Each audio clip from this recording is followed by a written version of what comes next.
So you think you'd survive the Ice Age, that you'd step out of your climate-controlled apartment, walk into the wilderness with a flint rock and a can-do attitude, and just vibe with the mammoths.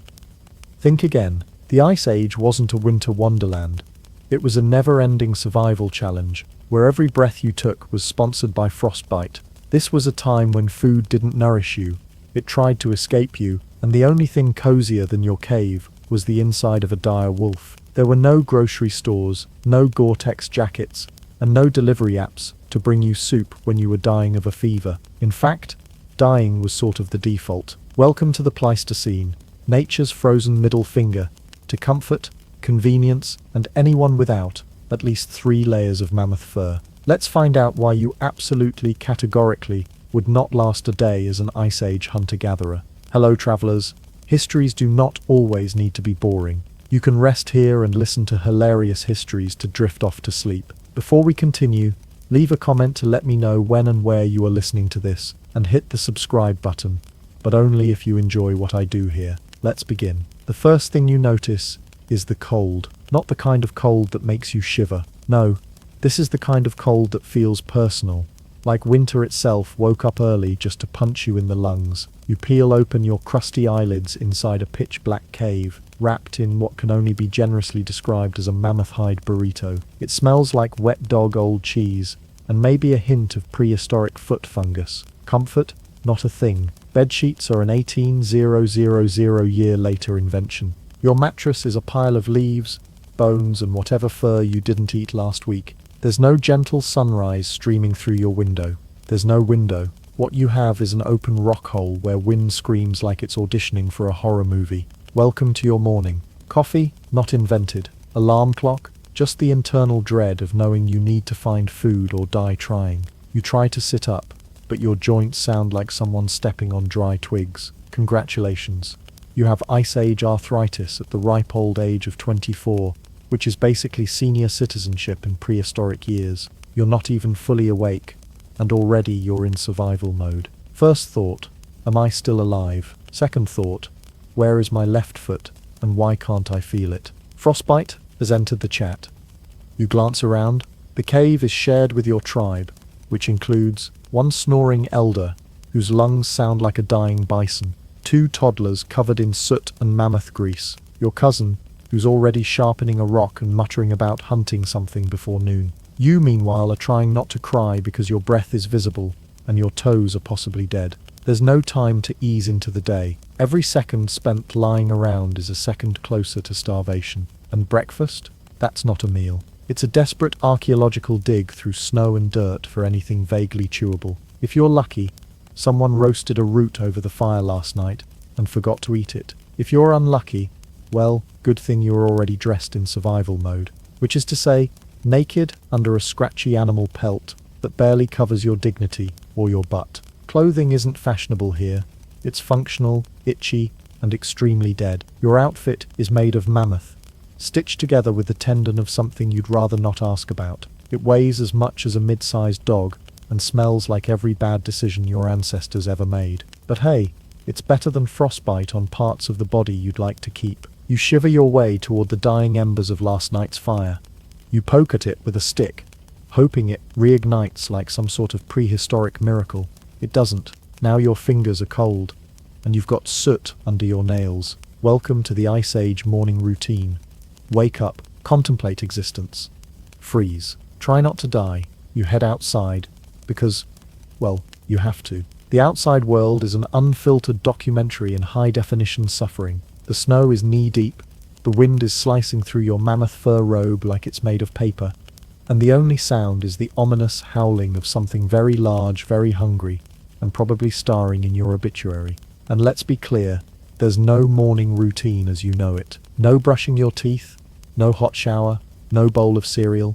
Toothbrushes haven't been invented. Soap, laughable. Water, it's frozen. And the idea of sitting down to eat something that didn't involve a deathmatch with nature, absolutely hilarious. The air is thin, sharp, and filled with the kind of silence that usually comes before an avalanche or a predator leaping from the bushes. Your breath clouds in front of you like a ghost escaping your lungs, and you begin walking. Where? You're not sure. But walking keeps the blood moving, and if you stand still too long, your body will simply give up and start turning into an ice sculpture. As you trudge through the snow, your stomach growls. Not politely, it roars like it's trying to scare off a rival predator, but there's nothing to eat. Nothing visible. Just white for miles and trees that look like they've been dead since the dinosaurs. You bend down, dig around, and find a questionable root. It's small, grey, and possibly alive in the sentient fungal way. You eat it anyway. It tastes like despair. Back in your cave, your clan is already preparing for the hunt.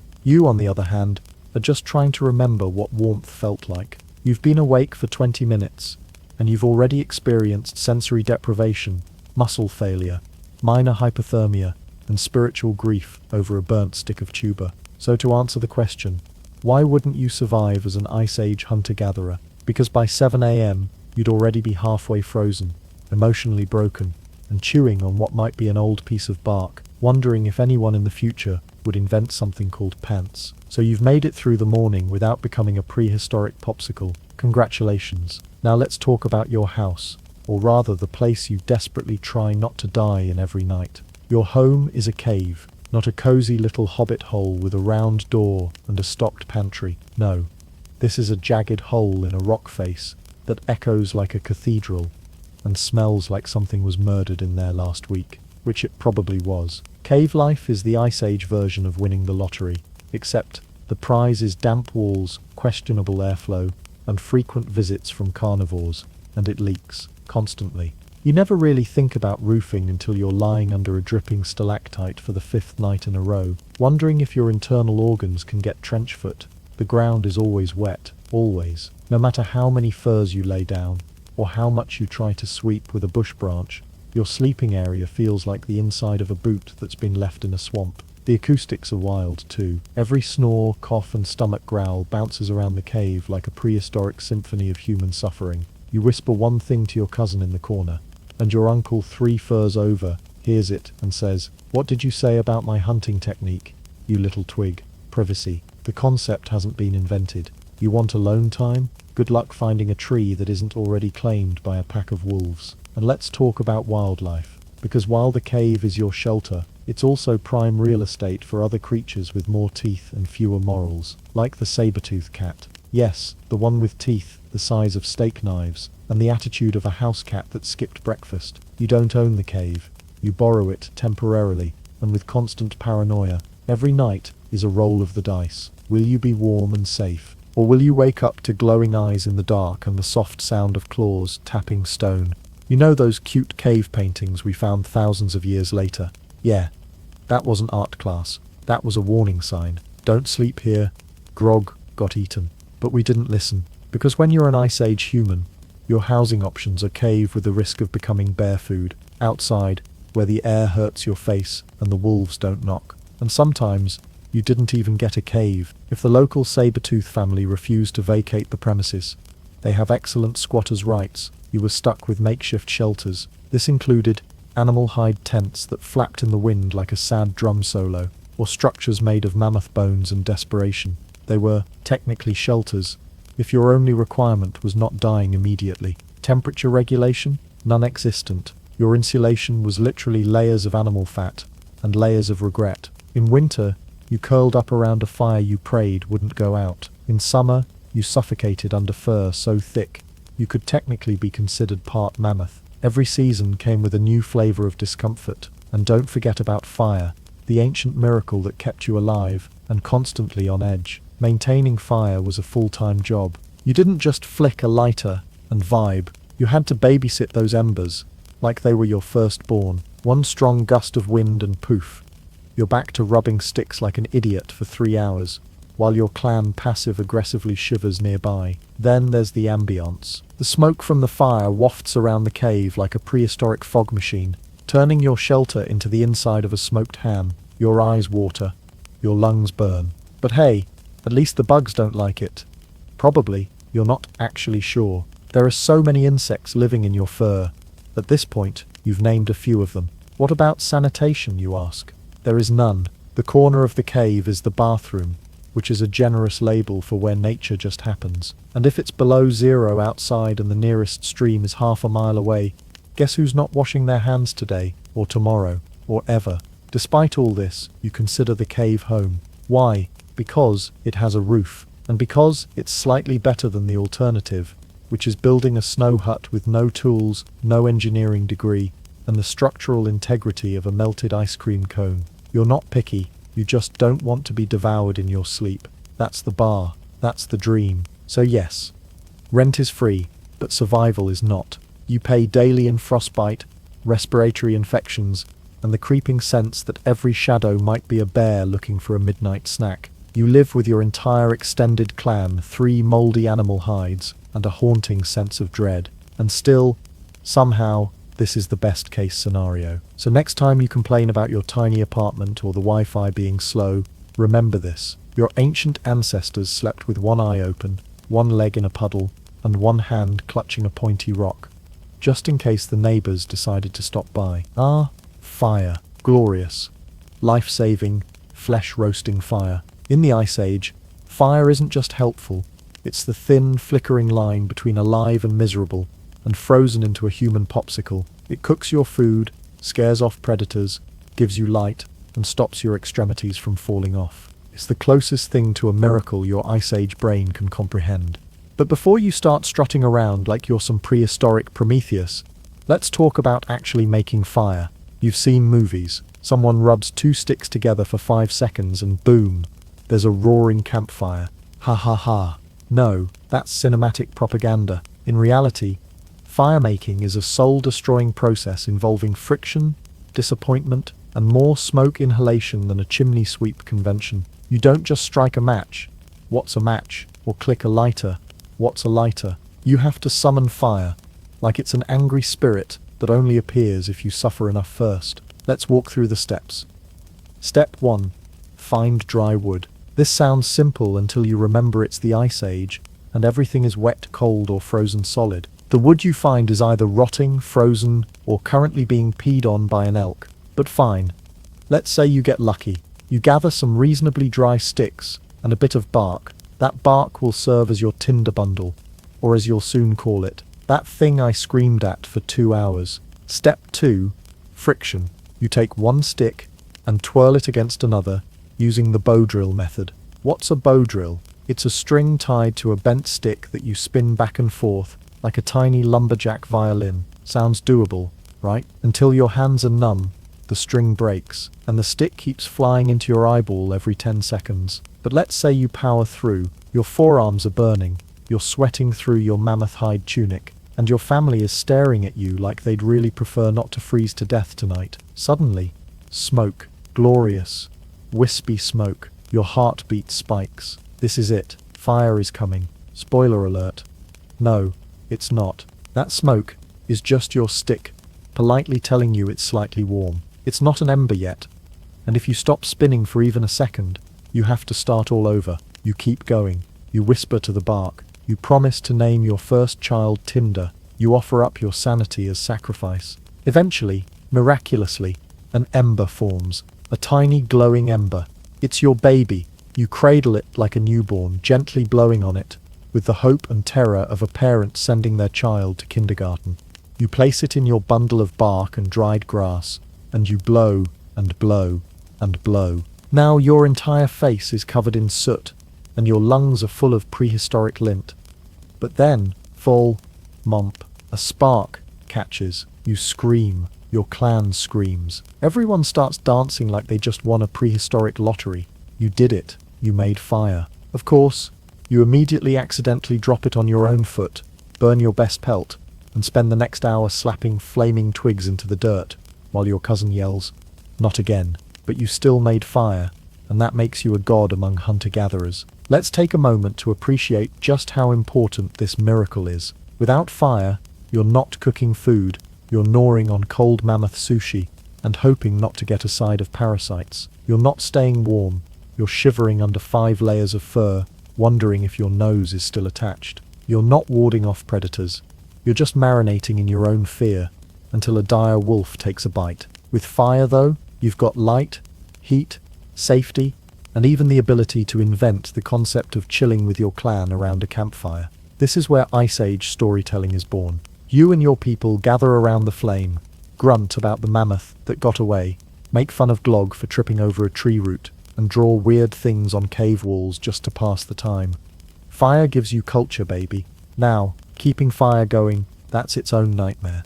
You can't just make one fire and walk away. You have to feed it constantly. Like a clingy, flaming toddler. More wood, more kindling, more blowing, and God forbid it rains or snows, because then, back to stick-rubbing purgatory. Oh, and sometimes you try to store embers in hollowed-out dung, or carry a burning branch from one camp to another. That works until you trip, drop the fire into a snowdrift, and everyone starts questioning whether you're cursed. But still, you try again and again, because fire is life. And you, an Ice Age human with cracked hands and terrible posture, are determined to wield it. So next time you light your gas stove with the push of a button, or flick your Zippo like you're in a music video, just remember, your ancient ancestors had to spin sticks until their soul left their body. And sometimes, just for fun, they set their own leg hair on fire in the process. Welcome to the miracle of survival, one blister at a time. So, you want dinner, and not just any dinner, you want mammoth. A 10-ton, hair-covered, prehistoric behemoth that's roughly the size of a bus, with giant tusks, thick hide, and a personal grudge against small creatures with spears. That's you, by the way. The plan, simple. Gather your equally cold, equally desperate hunter-gatherer friends, grab a few pointy sticks, and yell really loud. What could go wrong? Everything. Everything could go wrong. Let's start with the basics. The woolly mammoth is the Ice Age equivalent of a walking tank. It's covered in a wool coat thicker than your entire wardrobe. Its hide can take a hit from a spear like it's a mosquito bite. Its tusks can casually yeet you into next week. And worst of all, it remembers. Mammoths have excellent memory. And if you mess this up, it might just come back tomorrow to trample you for fun. But you don't have a choice. It's winter, you're starving, and you haven't had a decent protein intake since the time someone accidentally caught a squirrel in their loincloth. So off you go, into the snow, with a team of hypothermic optimists and a bag full of regret. Now forget stealth. You're not sneaking up on anything wearing fur boots and wheezing like a haunted accordion. The plan is to use cooperative hunting, which is a fancy way of saying run around in circles and hope the mammoth trips. Your job? Get close enough to throw a spear at this mountain of meat without being turned into a fleshy snow angel. Sounds brave, right? Until you remember your spear is just a stick with a rock tied to it. It's not aerodynamic. It's not balanced. It's basically prehistoric lawn furniture. You line up, your heart racing, sweat freezing on your forehead. The mammoth is just standing there, grazing, not a care in the world. And then someone throws a rock too early and spooks it. Congratulations. You've now enraged 20,000 pounds of muscle and attitude. The mammoth turns, snorts and charges. This isn't a majestic gallop. It's a ground-shaking, tree-snapping, snow-exploding stampede. You're supposed to dodge, flank it, jab it in the side, and somehow avoid the business end of two giant ivory swords. Except what you actually do is scream, trip over a log, and lose your only spear. Great. Now you're armed with your fists, and a vague idea of teamwork. Meanwhile, the plan unfolds. Your friends are waving torches and yelling, trying to funnel the mammoth toward a pit trap. You know, the one you spent all day digging and camouflaging with branches, snow and wishful thinking. If, and it's a big if, you manage to guide the mammoth into that trap, you might have a chance. But mammoths aren't stupid. They can smell a scam. It slows down, hesitates, and then goes around the trap entirely because, surprise, it doesn't want to die today. Time for plan B. Throw spears and hope something important gets poked. This is where you discover that hitting a moving target while running, screaming, and crying is a lot harder than you thought. Your spear bounces off its rump like a snowball. Your friend manages to jab it in the leg, but now the mammoth is really mad. It charges again, straight through your hunting party, like it's bowling with humans. People are diving, yelling. One guy's stuck in a snowbank, and another is pretending to be dead just to emotionally clock out for the day. Eventually, someone gets lucky. A well-placed spear hits the mammoth in the side, deep enough to slow it down. Blood hits the snow. The mammoth stumbles, sways, and falls. Silence. Then cheers. Then someone yells, "Is it dead?" right before the mammoth twitches, and everyone runs again. But eventually, it is dead. And now the real work begins. Because mammoths are massive, it takes hours to butcher one, and all you've got are stone knives, cold hands, and about 7 people who still think this thing is going to get back up. But once the meat is carved, the hide is stripped, and the bones are collected, your tribe is set for weeks. You've got food, fat, warm, clothing, tools, even a few new sleds if someone gets crafty with the tusks. This one, kill, means you won't have to chew bark for dinner tomorrow. Still, the process was chaotic, dangerous, and completely reliant on luck, weather, and not getting trampled. So the next time someone says, "We should go mammoth hunting again," you'll smile, nod, and suddenly volunteer to stay back and watch the fire instead. Because surviving the Ice Age isn't about heroics, it's about staying alive long enough to complain about it later. So mammoth hunting didn't go well. You nearly got trampled, froze half your foot off, and now you smell like prehistoric panic. Time for something safer. Gathering. How hard can it be? Right. Just go into the woods, pick some berries, maybe dig up a root or two, and enjoy a nice Ice Age salad. What could go wrong? Oh, everything. Everything. Again. Because here's the deal.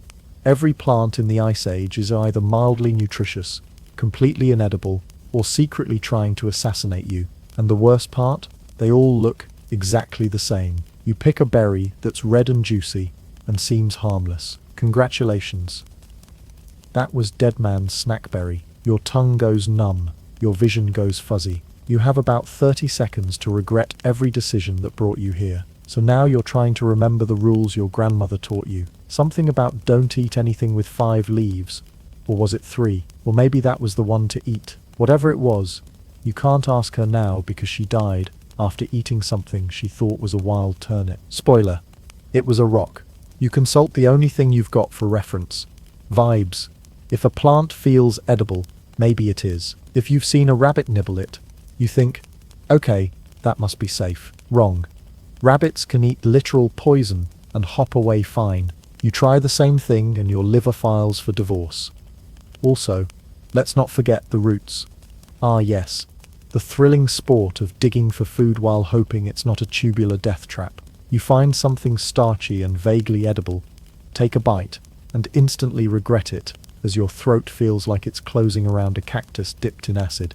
Meanwhile, mushrooms are just a gamble with God. Some will nourish you, others will introduce you to the spiritual realm, whether you're ready or not. One wrong bite, and suddenly you're lying in the snow, laughing at the sky, swearing the moon just winked at you, and then you stop breathing. The end. Now if you're lucky, and let's be honest, you're not, you might stumble upon something actually edible, wild onions, maybe some bitter greens, even the holy grail of Ice Age foraging, berries that won't kill you, or make you see the spirits of disappointed ancestors. You rush back to camp with your prize, triumphant, like you just discovered fire. Everyone gathers around, eager. They take a bite, and their faces twist into expressions of betrayal. Congratulations, you found the most bitter, sour, chewy plants on earth, but they won't kill you. So that's technically a win. And let's not forget the weather. You're not gathering under sunny skies and singing birds. You're out in the snow, wind howling like a banshee, digging through frozen ground with a stick, fingers going numb, and still trying to guess which patch of green might not be your final meal. Also, you're not alone. While you're out there poking shrubs, you're being watched by hungry wolves, saber-toothed cats, and other foragers who would 100% club you over the head for your mushrooms. You don't even blame them. You're thinking about it too. Let's not romanticize this. Ice Age gathering isn't some serene nature walk. It's an extreme sport. It's hiking, botany, and Russian roulette, rolled into one frosty bundle of anxiety. Oh, and don't even think about storing food. You found 10 berries that didn't try to assassinate you. Great. Now you have to fight off raccoons, crows, and that one guy in your tribe who definitely pretends to be asleep until everyone else is full, then sneaks your food. But you keep going, because as horrifying and humiliating as foraging is, it still beats hunting mammoths. At least the shrubbery doesn't charge at you with tusks. Yet, eventually, you do learn, not through books, but through trial, error, and a rotating cast of people puking violently next to the fire. You figure out which plants are friends, which ones are liars, and which ones make you think you're melting into the earth. In time, you become a walking encyclopedia of edible roots, berries, leaves, and fungus. You pass this knowledge on to your tribe, along with 40 different ways to say, don't eat that. But until then, every bush is a gamble, every mushroom a dare, and every bite is you whispering, please let this be food.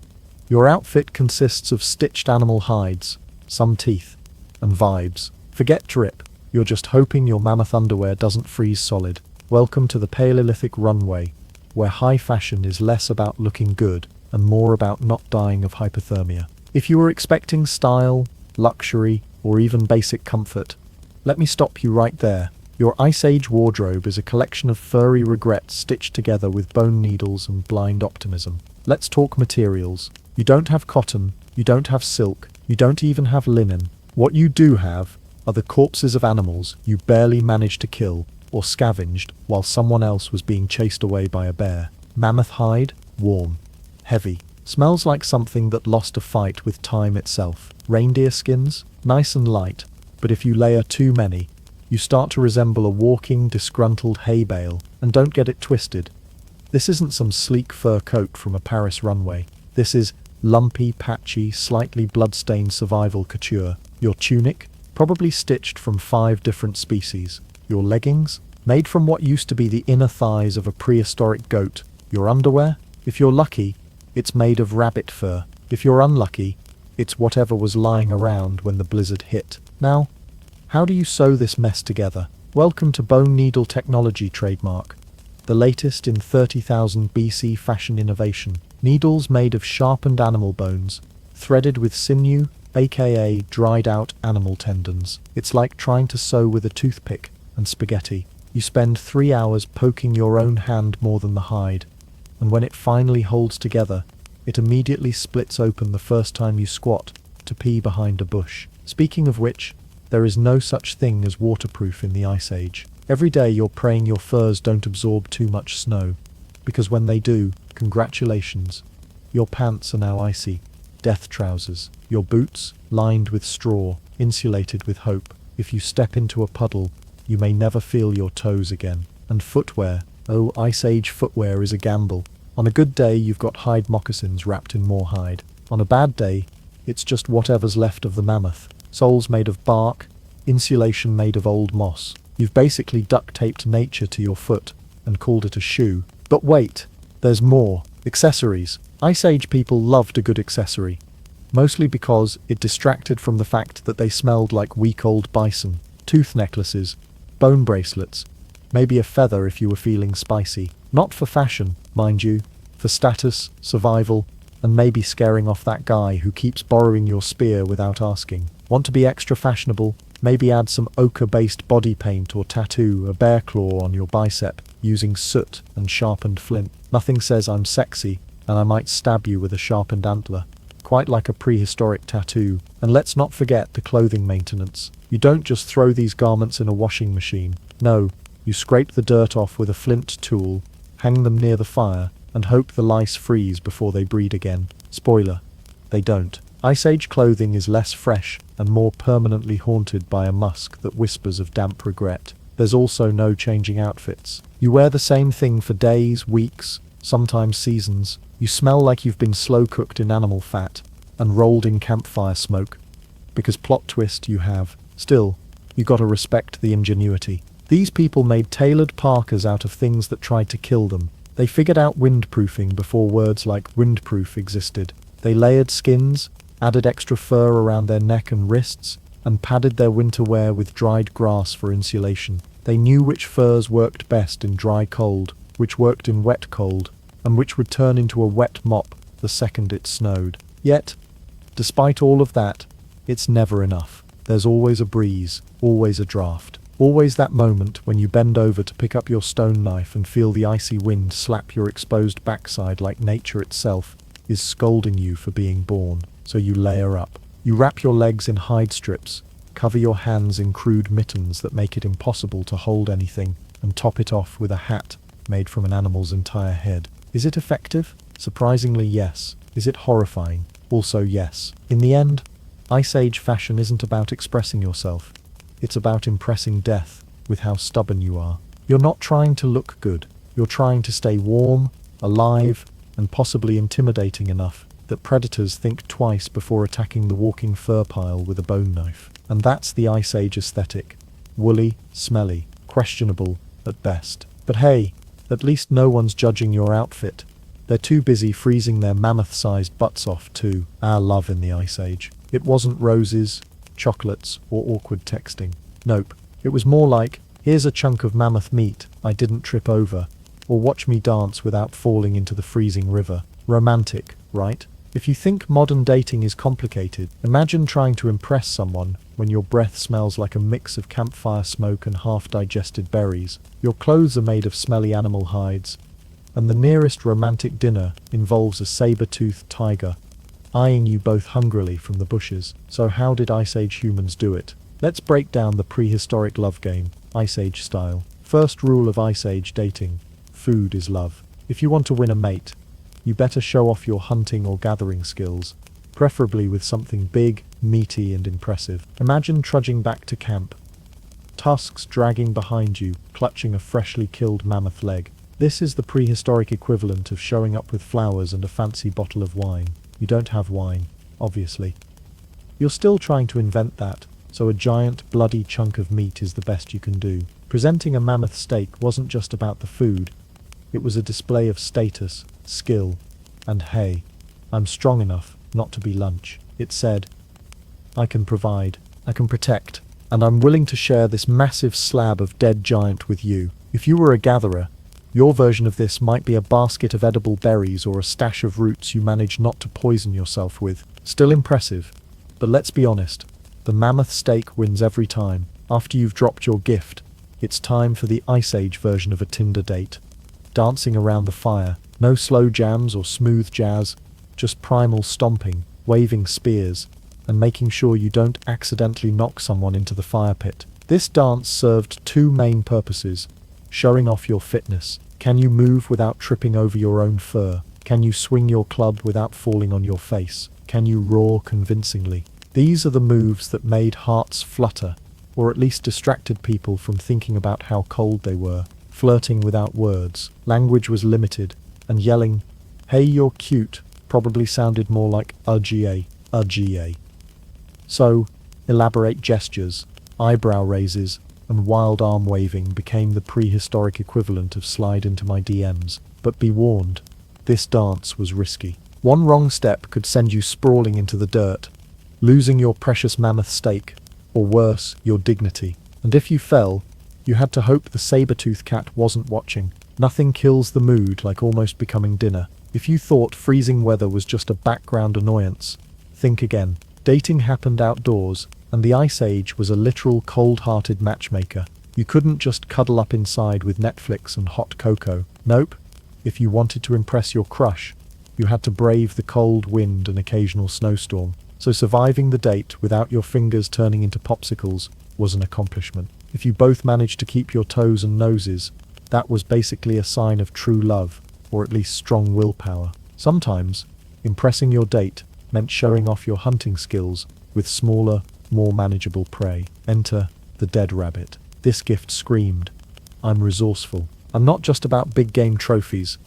I can provide the small, reliable stuff too. Plus, rabbits are fast and wily, so bagging one meant you were sharp, patient, and pretty sneaky. The only downside, the smell. Rabbits don't exactly come vacuum sealed. Carrying one around was like wearing Aoge freshly dead perfume. Hopefully, your date appreciated the effort, or at least didn't run screaming into the tundra. Words? Barely. Flirting was mostly grunts, smiles, and accidental eyebrow twitches. A grunt might mean, you're interesting, or don't eat that berry, it's poisonous, or I like your spear. Context was everything. You'd watch body language, like a hawk. Is that head tilt a sign of interest, or just a twitch from frostbite? Did they mimic your dance moves because they liked you, or because they tripped and wanted to make you feel better? Communication was basic but effective, a sort of prehistoric charades crossed with interpretive dance. Oh yes, even in the Ice Age, drama existed. With survival at stake,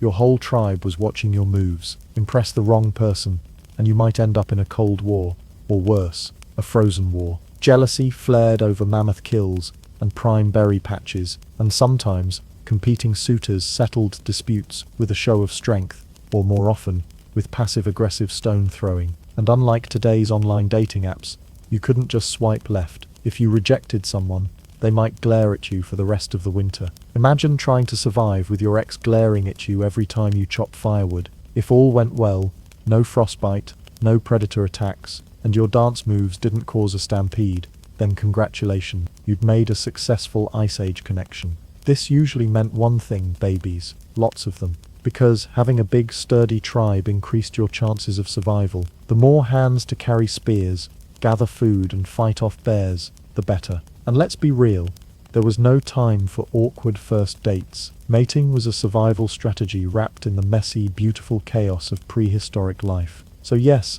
Ice Age dating was a wild mix of fire-lit dinners, awkward dance-offs, grunts, and gifts that smelled like death. But amidst the frozen tundra, it was love in its rawest, most primal form. If you thought modern parenting was tough, try raising kids when the world is a frozen nightmare filled with saber-toothed cats, deadly rivers, and weather so cold it turns your nose hairs into icicles. Welcome to Childcare in the Ice Age, where the motto wasn't childproofing, but more like child survive this or die trying. Babies didn't come with instruction manuals or safety gates, just a lot of fur, a hopeful tribe, and the occasional prayer to whatever gods might be listening. From the moment tiny cavemen and cavewomen arrived, survival wasn't a given, it was the ultimate challenge. By age 5, a typical Ice Age child had probably witnessed enough close calls to fill a modern horror movie marathon. 3 people trampled by a bison, a close encounter with a pack of wolves, and that time the fire went out for an entire day, which, by the way, was basically the Ice Age equivalent of we forgot to pay the electricity bill. Babies were carried everywhere, strapped to the backs of parents or tucked into makeshift slings made of animal hides, which doubled as impromptu chew toys once the infants decided everything was edible, including toes and fur. There was no baby monitor, so when the toddler started screaming in the middle of the night because a spider crawled on their face, parents either wrestled with the beast or just accepted it as part of life. Spoiler alert, spiders didn't stand a chance. Teaching kids was mostly done by letting them watch and mimic. Want to learn how to hunt? Great, now go watch dad wrestle a mammoth, and don't get eaten. Want to learn which berries are safe? Taste test at your own risk. And yes, many kids became experts in what not to eat by unfortunate trial and error. The local equivalent of a playground wasn't a jungle gym, but the dangerous outdoors, where every rock, river, and animal could be the end of you. Discipline? Forget timeouts or grounding. If a kid was reckless, their punishment was usually a stern look from the tribe's elders, and a swift reminder that wandering off alone could mean becoming lunch for the nearest predator. The stakes were high, and the lessons were learned fast. Crying didn't get you a pacifier. It got you picked up quickly, preferably away from the teeth of a hungry cave lion. Despite all this, Ice Age parents found moments to smile, mostly when the kids managed not to break anything, not get frostbite, and even helped with simple tasks like gathering firewood or chasing off curious predators. Childhood was a crash course in resilience, with a side of hope you don't get trampled. In short, raising a tiny caveman in the Ice Age was less about nurturing and more about praying you had a little warrior on your hands. Because in a world where every day was a fight for survival, childhood was as wild, unpredictable, and dangerous as the mammoths roaming outside the cave. Imagine breaking your leg in the Ice Age. You're not calling an ambulance or heading to a hospital with shiny machines and friendly nurses. Nope. Instead, your treatment plan looks more like rub some moss on it and pray you don't die. Welcome to prehistoric medicine, where the phrase better safe than sorry was replaced by better muddy than dead. If you thought modern medicine was rough, Ice Age healthcare was basically guesswork, herbal superstition, and a whole lot of crossing your fingers. The idea of anesthesia, forget it. The closest thing to numbing pain was either fainting from shock or gritting your teeth until your face turned purple. Injuries were a daily hazard, a misstep while running from a charging bison, a spear that went a bit too deep during a hunt, or a simple fall on the icy rocks. The response? Find some moss, preferably not the kind that looks like it could poison you, mash it up into a paste, and slap it on the wound. This was the Ice Age version of ointment. Scientists today think moss had mild antibacterial properties, but at the time, it was just sticky and green, so it must help. For fevers, the go-to remedy was even more creative. fermented mammoth milk. Yes, you heard that right. If you had a fever, someone probably handed you a cup of slightly sour, chunky milk.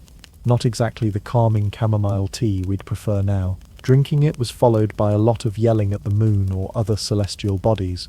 Because why not? It might not cure you, but at least it felt like you were doing something. And don't even get us started on surgery. There was no such thing as a clean, sterile environment. If you needed to remove a nasty arrowhead or cut out infected flesh, the tools were rudimentary, sharp stones, bones, or bits of flint. The procedure, painful beyond words. The patient's survival often depended on shock-induced unconsciousness, which was kind of an accidental anesthesia, and the tribe's hope that infection wouldn't set in. Dental care? If a toothache hit, you were mostly out of luck, unless you were brave enough to pull the offending tooth yourself with a sharp rock or animal claw. And even then, there was a high chance of infection or a lingering bad taste for the rest of your days. Preventative care was mostly about staying warm, avoiding poisonous plants, and dodging predators. Hygiene? Let's just say bathing in freezing water wasn't on anyone's to-do list. Washing wounds might involve cold river water and a prayer,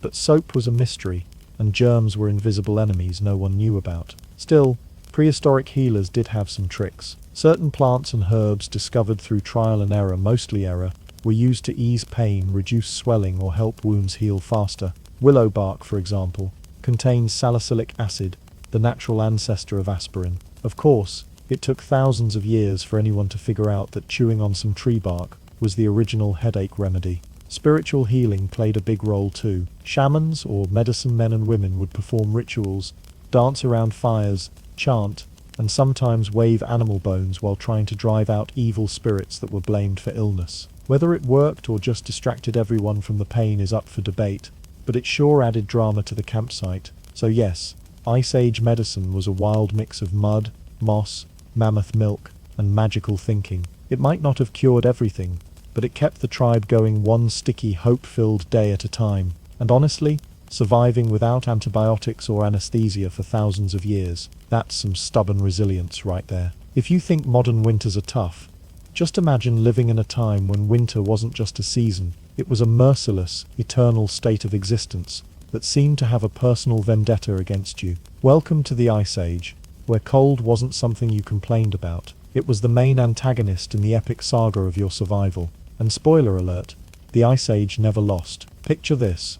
You wake up, your breath instantly freezing in the air, your fingers so numb you can barely feel your own face, and your only source of warmth, the fire you painstakingly built last night, has turned into a sad pile of ashes. The fire going out? That's basically your version of the apocalypse. Without it, you're a popsicle waiting to happen. Winter didn't come with a warning or a cozy sweater recommendation. It was relentless and unforgiving, seeping into every bone, every fiber of your mammoth-hide clothing, and your very soul. You couldn't just turn up the heat, or grab a cup of hot cocoa.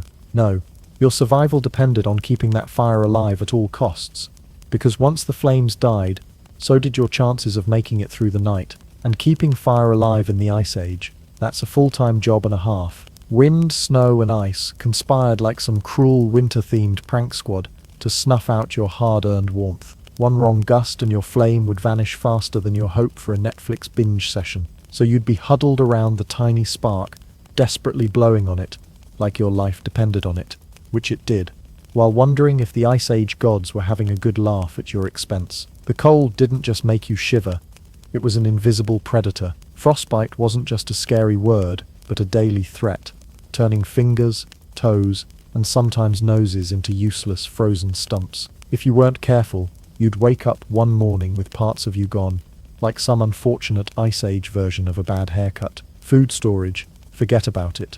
In the Ice Age, the freezer was nature itself, minus any temperature control or safety seals. Meat frozen solid might seem like a blessing, but thawing it was an adventure in stomach-churning smells, and the constant gamble of, is this still edible, or has it turned into mammoth-flavored poison? Spoilage wasn't just a minor inconvenience, it was a potential death sentence. A bad meal could lead to sickness, and sickness in a world where antibiotics were non-existent meant serious trouble. Even your clothing struggled with the cold. Your patched-together mammoth-hide outfit might block some wind, but when the temperature plunged far below freezing, Even the best layers were like wearing wet tissue paper against a hurricane, and if your only pair of fur-lined boots got soaked crossing a river, that was basically signing up for a slow, cold march toward hypothermia. The Ice Age was also brutal on your mental health. Constant cold stress, sleepless nights shivering in the dark, and the endless struggle to stay warm would have any modern person reaching for the thermostat. But in the Ice Age, no heating system, no hot bath, no electric blanket, just you, your tribe, and the frozen wilderness trying to outlast you. Even animals suffered, but they had fur and natural adaptations. You had to invent solutions or freeze trying. Snowstorms could isolate your group, cutting off access to food and forcing you to huddle tight for warmth and hope. In the worst winters, entire herds of prey animals migrated away or died off, meaning starvation was as real a threat as freezing. So yes, winter was not just a season, it was an enemy, a constant challenge, and the ultimate test of your grit. The Ice Age didn't care about your feelings or your dreams, it wanted you extinct, and every day you stayed warm, fed and alive was a small victory against a world that was determined to turn you into a fossil. Welcome to the Ice Age version of Survivor Natural Edition, where everything wants a piece of you, literally. Your world is a non-stop lineup of predators, each more eager than the last to make you their next meal. If you thought traffic was dangerous, try dodging saber-tooths, dire wolves, cave lions, and even your own tribe's cooking. Yes, survival in the Ice Age wasn't just about weather or hunger.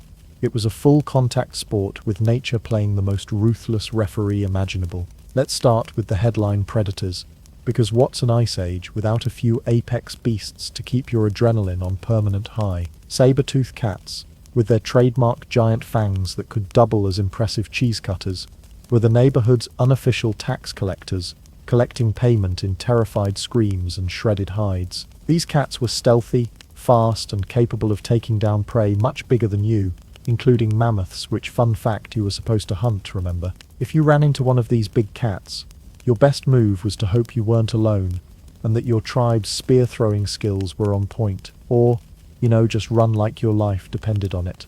Because it did. Then there were the dire wolves, ancestors of today's wolves, but way bigger, meaner, and with teeth that could probably chew through your boot without breaking a sweat. These pack hunters were the Ice Age's version of a gang of really angry neighborhood dogs, except they weren't interested in your garbage.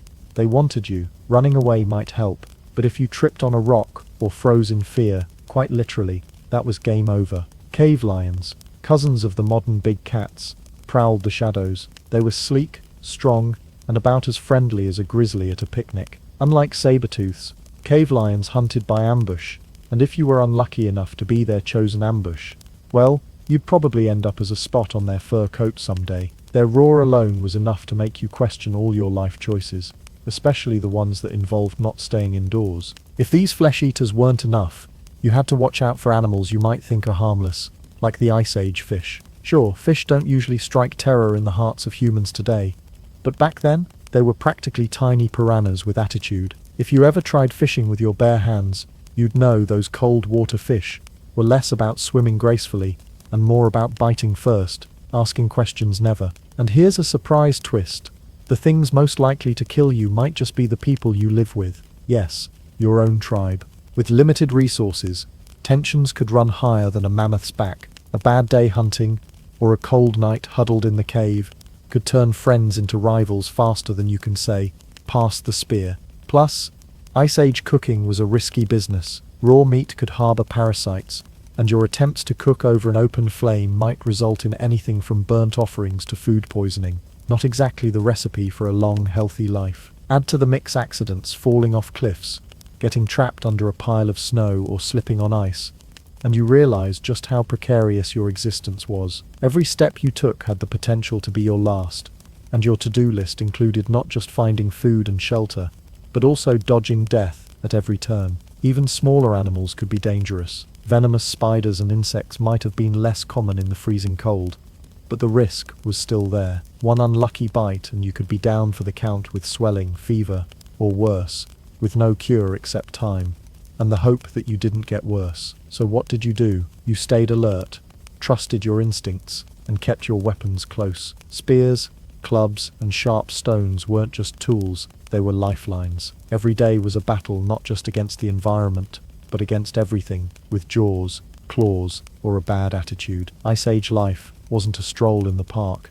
It was a brutal obstacle course, with a finish line you really didn't want to reach too soon. If you're imagining Ice Age life as a rugged outdoor adventure with epic survival stories, think again. The truth is, most modern folks dropped straight into that icy prehistoric world would have a very short, very brutal episode titled, How You Probably Didn't Make It. Spoiler alert, the Ice Age was not a friendly place, and it came with a kill menu so diverse it could overwhelm even the toughest YouTube survival guru. First up, frostbite. That charming condition where your fingers and toes decide they've had enough of the cold and just quit. Imagine waking up one day and realizing your nose is numb, your cheeks are frozen stiff, and your toes feel like they belong to someone else. Or rather, that someone else left them behind. In the Ice Age, frostbite wasn't a minor inconvenience. It was a limb-chopping deal-breaker. If your toes fell off, you weren't hopping into an Uber for the hospital. You were hobbling around, hoping you didn't trip over an ice patch or fall prey to a saber-toothed cat while trying to keep balance, and the infection risk? Oh, it was real. Without antibiotics or modern medicine, a nasty case of frostbite could spiral into gangrene faster than you can say, ouch. Then there's starvation. Yes, the Ice Age diet was pretty much eat what you can catch, or forage, or get really hungry really fast. Food was scarce, and hunting was hard. Mammoths were enormous, but also smart and dangerous. So hunting one wasn't as simple as waving a spear around. If you couldn't snag dinner, your body slowly turned on itself, using muscle and fat for fuel until you became a walking skeleton with a serious grumble in the stomach. Starvation was the slow fade-out option, but a guaranteed one if luck wasn't on your side. Speaking of mammoths, there's the classic get trampled by a mammoth scenario. Imagine being in the wrong place at the wrong time, like say between a charging mammoth and a cliff, and becoming an unplanned Ice Age pancake. These giant beasts could easily crush bones and squish dreams, and unlike in cartoons, you didn't bounce back. Trampling was an instant and very final way to check out of the Ice Age party. If you thought choking was just a modern dining hazard, think again. Undercooked squirrel meat might have seemed like a decent snack when you were starving, but it carried risks. Choking was a real threat, especially when you didn't have someone trained in the Heimlich maneuver. Plus, eating raw or undercooked meat could lead to parasites or food poisoning, turning a near miss into a slow and unpleasant death. Imagine trying to explain that to your tribe. Yeah, I'm fine, just dying from some bad squirrel. Accidents were everywhere. Slipping on icy rocks, falling into freezing rivers, or accidentally poking yourself with your own spear during a clumsy moment were common ways to meet an untimely end. With no hospitals or ambulances, even minor injuries could become deadly infections. A small cut could turn septic, and without antibiotics, your immune system was the last line of defense. Add to all this the danger from other humans. Ice Age tribes weren't always the warm, supportive communities you might picture. Territorial disputes, fights over food, or even just plain bad luck could mean violence from your own kind. Getting injured or killed by someone you trusted was a grim possibility. Sometimes friendly fire wasn't so friendly, and let's not forget the mental toll. The constant stress of finding food, staying warm, and avoiding predators would weigh heavily on anyone. Depression, anxiety, and despair were probably as common then as they are now, except without therapists or hot showers to help cope. Mental health wasn't a luxury, it was a survival factor. In summary, if you were a modern human dropped into the Ice Age, your odds weren't great. Frostbite might take your toes, starvation would gnaw at you, mammoths could squash you like a bug, and even a bad meal might finish you off. Every day was a delicate balancing act between survival and sudden, often unpleasant death. So why would anyone sign up for this gig? Because it's our story, the wild, brutal, and sometimes ridiculous saga of how humans survived against all odds. And as harsh as it was, those Ice Age hunters and gatherers paved the way for everything that came after, including heated houses, grocery stores, and that glorious invention called central heating. Let's get one thing straight before we start. Ice Age hunter-gatherers were not your average weekend hikers. They weren't just wandering around in fur bikinis, hoping for the best. No, These folks were survival machines, biological overachievers who had grit, instincts, and an iron stomach that could swallow beetles without even flinching. Meanwhile, here we are in 2025, with Wi-Fi, heated seats, and anxiety over whether the barista spelled our name right on the cup. Spoiler: they had a hustle we can barely comprehend. So how did these prehistoric pros actually pull off survival in a world that wanted to freeze, trample, or eat them at any given moment? The answer boils down to three big things: brain power, community, and a stomach that laughs in the face of EUO. First up, brain power.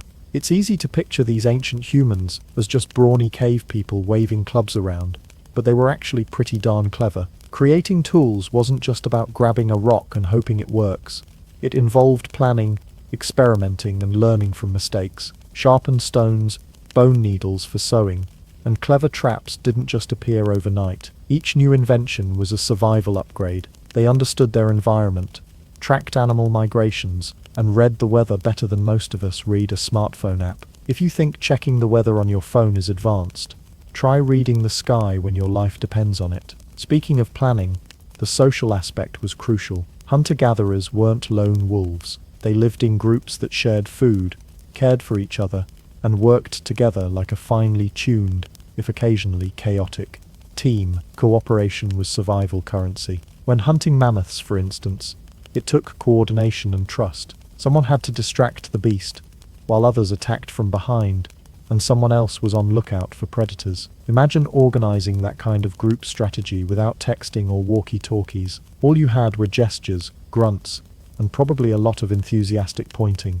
Their social skills? Top tier. Now let's talk about food, because surviving on a diet of roots, bugs, and sometimes questionable meat requires a stomach tougher than your average food critic. These humans developed an ironclad tolerance for whatever nature threw at them. Beetles, bring it on. Grubs, delicious, if you squint. They knew which plants were safe, which were poisonous, and which ones just tasted like a nightmare but could keep you alive. And when fresh kills were scarce, they didn't waste a crumb. Every part of the animal was used.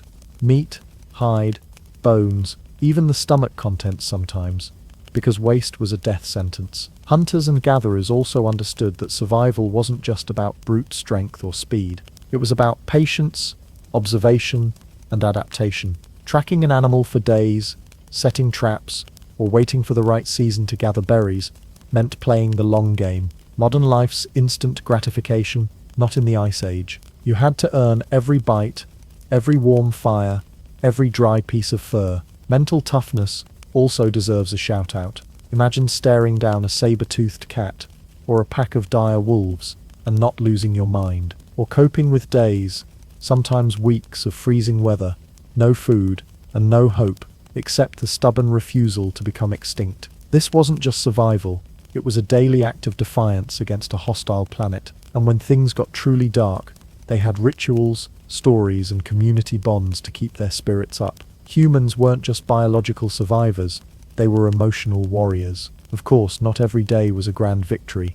They had failures, plenty of them. But what set them apart was the ability to learn and try again. One bad hunt didn't mean game over. They adapted tools, tactics, and even social structures to improve chances the next day. That resilience is something we can all respect, especially when the biggest crisis we face might be a slow Wi-Fi connection. In the end, hunter-gatherers were built different. They survived Ice Age hellscapes, armed with little more than wit, community, and a stomach that laughed at the idea of gross. While we binge-watch survival shows from our cozy couches, they were living it, day in and day out. So next time you complain about a cold shower or a bad meal, remember those ancient humans had it way worse, and they still made it through. So here we are, at the end of our frosty journey through the Ice Age, and I've got one final message for you.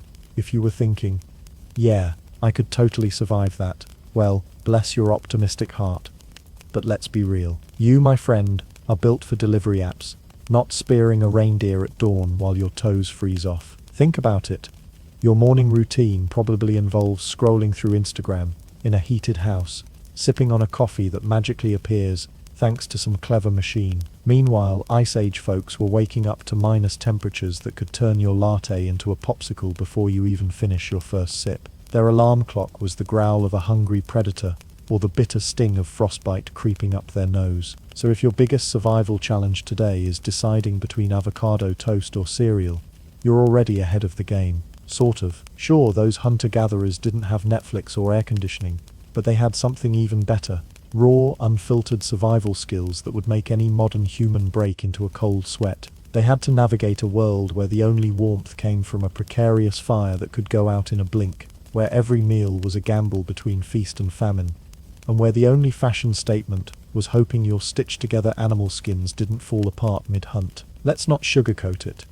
Surviving the Ice Age was like being stuck in the ultimate hardcore reality show, without commercial breaks or an easy way to vote yourself off. There were no cheat codes, no skip intro buttons, and definitely no popsicles on demand. The rules were simple: stay warm, don't get eaten, and pray your spear doesn't snap when you're charging at a 10-ton mammoth. And while it's tempting to romanticize this prehistoric era as some epic adventure filled with noble hunts and heroic battles against giant beasts, the truth is much grittier. It was cold, exhausting, and often downright terrifying. You weren't just fighting nature, you were fighting every single day to avoid becoming a frozen footnote in history. So what's the takeaway here? Appreciate the comfort of your heated home, the convenience of modern medicine, and the luxury of being able to complain about Wi-Fi speed instead of worrying about whether you'll survive the night. Sure, you might not have a spear or a fur pelt, but you've got something that Ice Age hunter-gatherers could only dream of: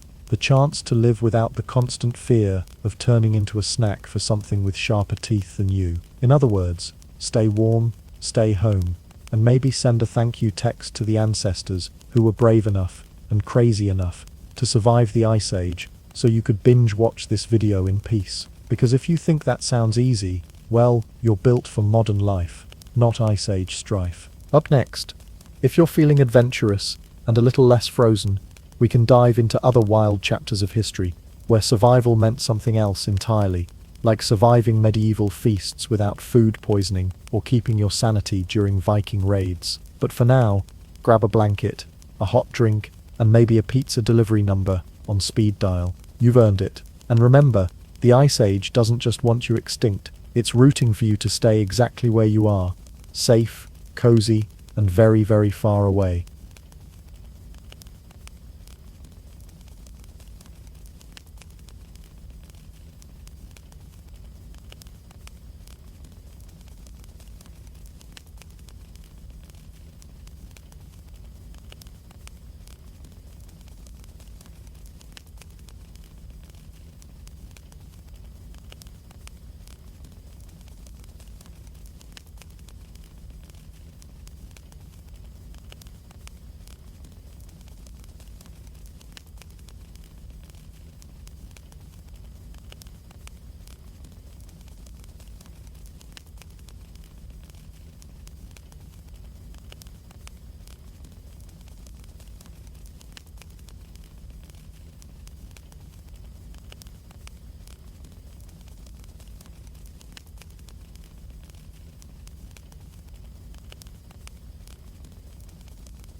Welcome to Sparta. Now drop and give me 300 push-ups. So you've woken up in ancient Greece. But before you start rehearsing philosophical quotes or sipping diluted wine under an olive tree, pause. You are not in Athens. You are not anywhere near Plato, theatre masks, or relaxing symposiums, where old men argue about metaphysics while someone plays the lyre. No, you've landed in Sparta, and Sparta doesn't do lyres. Here the music is the clanging of bronze swords, the art is military formation, the culture, pain, discipline, and the occasional legally sanctioned murder. Welcome to the land where the national pastime is professional violence, and the dress code is oiled muscles and don't cry. Let's paint the scene. You open your eyes and find yourself standing in a dusty square, surrounded by men with chiseled jawlines and arms thicker than your entire torso. A child jogs past you, barefoot, shirtless, and juggling rocks while reciting war poetry. You, meanwhile, are panting, because you took the stairs wrong this morning. A grizzled old Spartan glances at you, notices your soft city hands and general aura, read a book before, and grunts. He doesn't say hello. Spartans don't do small talk. He just throws you a wooden shield the size of a car door and bellows, "Drop, and give me 300. That's not an exaggeration. In Sparta, fitness means being able to run 10 miles uphill in bronze armor, fight a dozen Persians before breakfast, and then carry your wounded comrade home while singing about honor. If you have asthma, a lactose allergy, or a faint dislike of bleeding, good luck. The Spartan motto is simple: come back with your shield, or on it. It's the kind of thing you'd put on a gym wall, if your gym also offered occasional sword combat and death by spear. Translated, it means, don't even think about losing, either win the battle, or die trying. There is no third option. Retreating? That's not just dishonorable. It's basically illegal. Your mum will disown you, the state will exile you, and your funeral will consist of people hissing at your name. You might be wondering, but didn't all Greek city-states value warfare? Yes, sure, many did. But while Athens dabbled in military arts in between inventing democracy and arguing about geometry, Sparta committed to it like a toxic ex to a bad idea. They weren't just a city-state, they were a military cult with housing. Everything in Sparta was designed to create the perfect warrior. The education system, pure combat training, the government, run by people who could snap you in half. The social hierarchy, based on who was most terrifying in battle. Even the architecture is built for defense. No fancy columns or open-air forums here, just tight corridors, strong walls, and enough weapons lying around to make an action movie jealous. And they took discipline to superhuman levels. Spartans didn't complain, ever. You could get stabbed in the leg and still be expected to make polite dinner conversation. Actually, no. You'd be expected to skip dinner and use the time to sharpen your sword. You know how modern motivational speakers say things like, get comfortable being uncomfortable. The Spartans said that too, right before hurling you into the woods to survive off bugs and pride. Still thinking about impressing them? Let's do a quick vibe check. Emotional sensitivity? Bad. Talking too much? Worse. Flinching when someone throws a spear at your face? Immediate social rejection. And don't get me started on your wardrobe. Forget about cozy cloaks or stylish tunics. Spartans wore the same rough red cloak every day. Why red? Because it hid blood. That wasn't fashion. That was function. You could be bleeding from 3 different injuries and still look battle-ready. Personal grooming. Let's just say they liked to be clean, but not pretty. Oiling your body was fine. Helps with flexibility. But adding fragrance, that's a one-way ticket to ridicule. Hair was grown long. Not for vanity, but because a fine head of hair makes a handsome man look even more terrifying. According to King Aegisalos, imagine shampoo commercials, but for war crimes. So here you are, standing in the sun, holding a 20-pound shield you don't know how to use, with a stomach that hasn't seen carbs since yesterday. A Spartan trainer stares you down, measuring your soul for cowardice. You twitch. He nods like he expected as much. You'll die before sunset, he says casually, before walking off to wrestle a bear or something. And honestly, he's probably right. This isn't ancient Greece as you imagined it. This is Sparta, where fear is a weakness, pain is your tutor, and your best hope of survival is to immediately start doing push-ups until your arms fall off. Because if the wolves don't eat you, the training absolutely will. Let's start at the very beginning. You're born. Congrats. You've got 10 tiny fingers, 10 tiny toes, and a whole lot of judgment headed your way.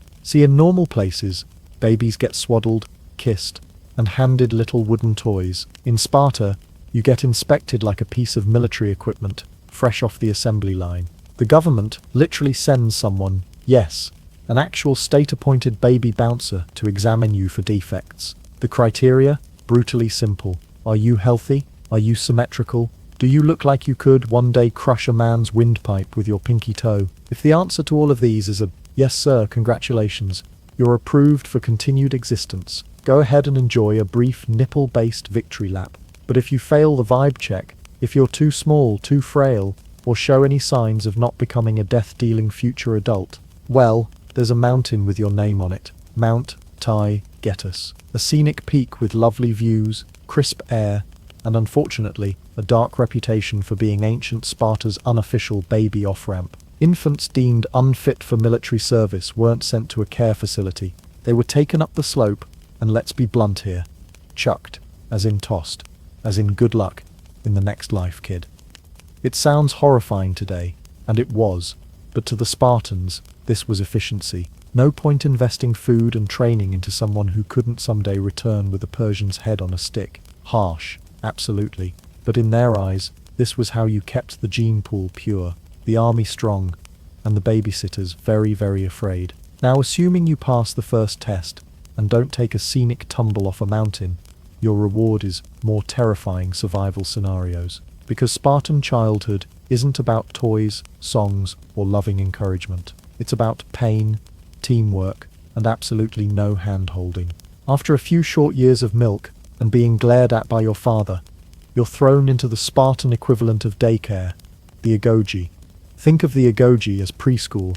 If preschool involved barefoot marches through thorn bushes, ritual beatings, starvation diets, and public humiliation.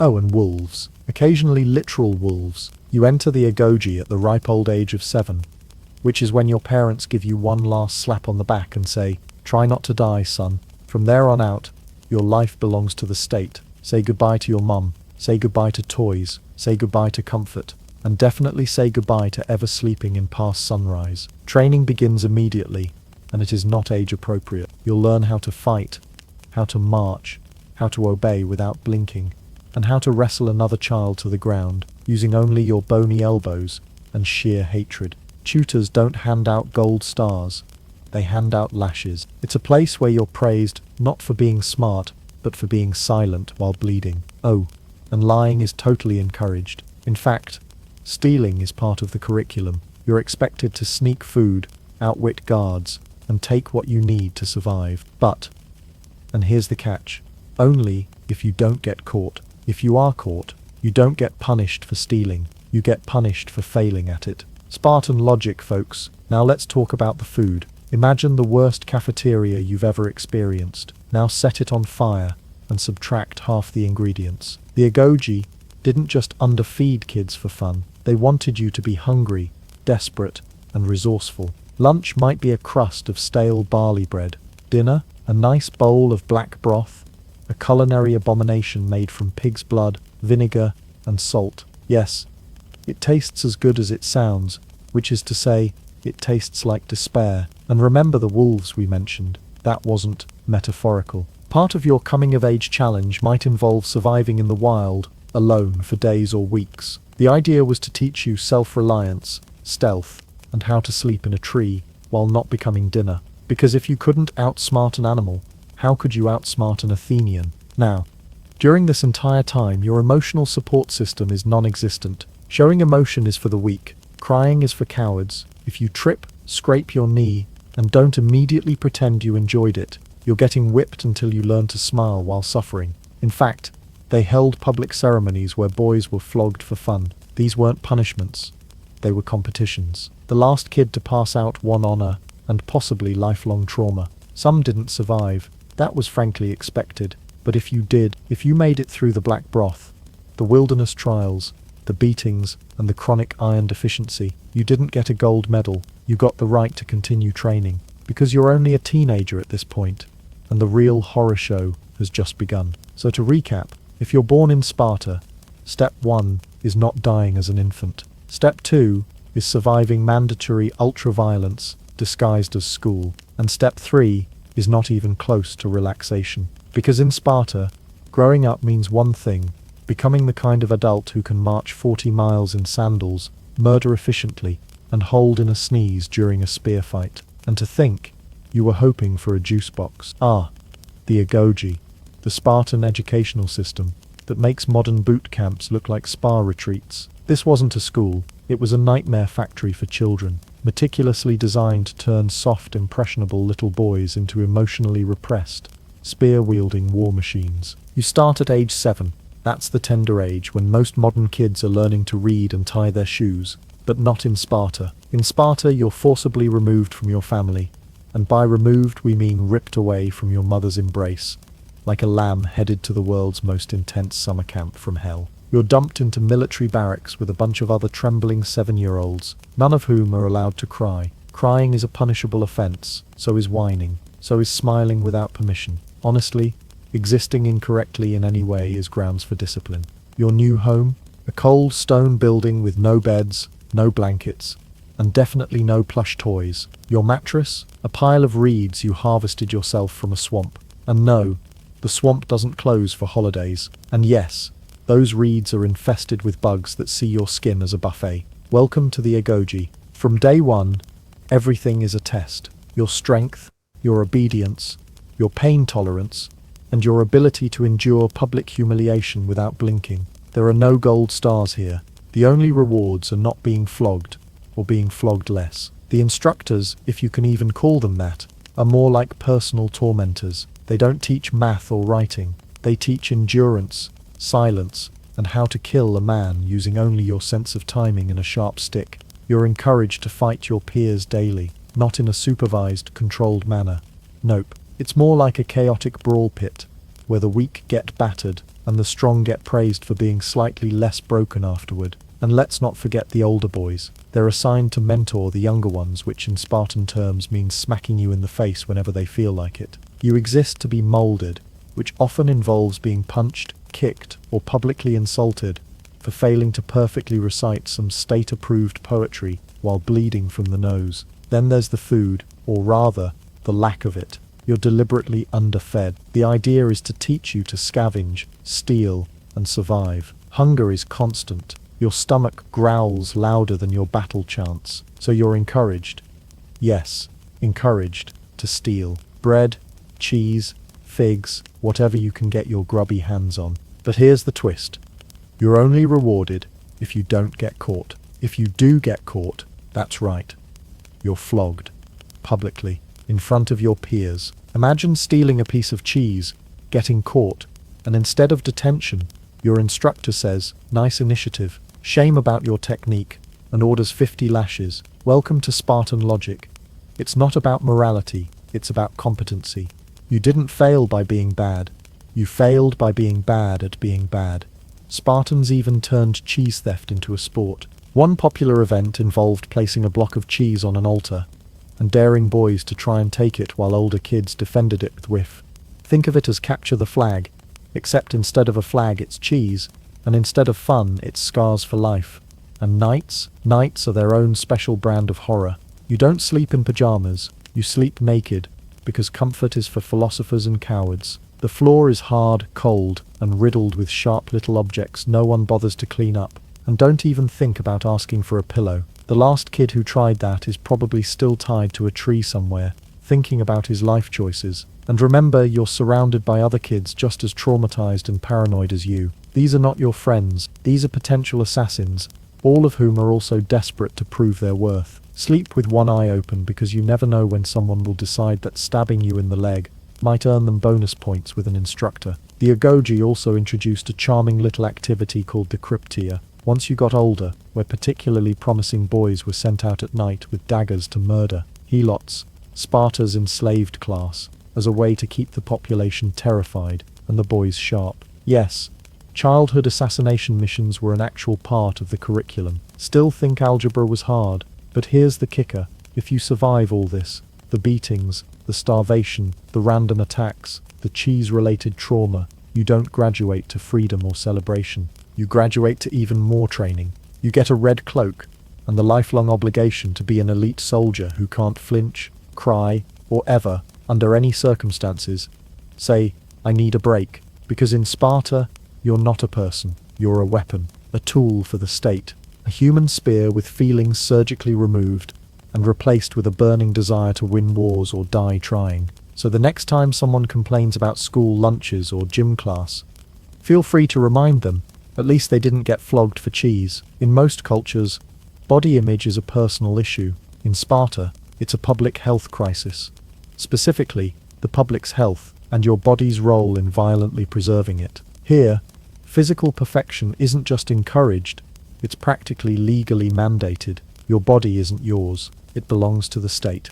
And if that body isn't gloriously shredded, you're not just letting yourself go, you're disgracing an entire militarized society that expects you to be part statue, part killing machine, all the time. The ideal Spartan man, built like a marble god that skipped leg day, exactly, never. Biceps, like coiled snakes, bills like stone tablets, thighs thick enough to block arrows. And this isn't just a standard, it's enforced. Daily inspections aren't just for armor and weapons. No, the state literally checks your body like a produce manager, checking melons for bruises. Too scrawny? Too soft? Not symmetrical enough? You don't get a gentle suggestion to hit the gym.